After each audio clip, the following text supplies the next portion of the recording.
First open the Python notebook or anything and create the new file of Python 3. You can use ideal or anything.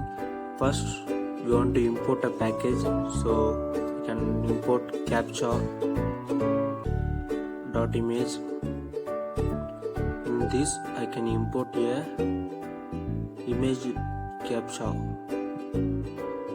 Okay, first I can run it. It's the main advantages of the notebook. Each line will be run.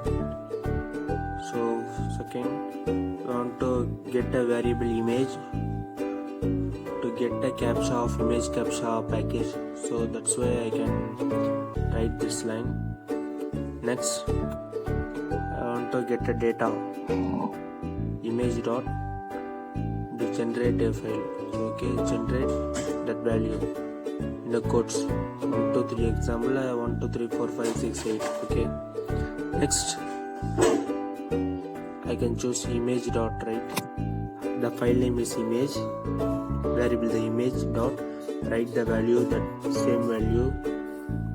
I can save that value in a one new folder. That image will be image file, that is png or jpg or jpeg file. So I can name it for rias.png. It will be run and it will get the output. Yeah, it will be there, rias.png. Yeah, it will be done. Then we want to execute in audio CAPTCHA. So that's why I can change CAPTCHA.audio, and also I can change it in this also audio. Okay, it will be run, work done. Then I can change audio CAPTCHA, and the PNG file is in .wav.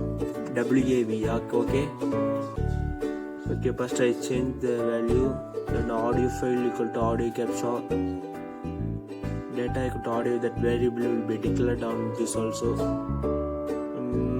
But okay, audio file, that variable name is audio file, so I can change it. That time it will be executed well. Yeah. Finally, we want to see the output. So yeah, it will be there. Thank you. You want to try it in your home. Thank you guys. Subscribe to our channel.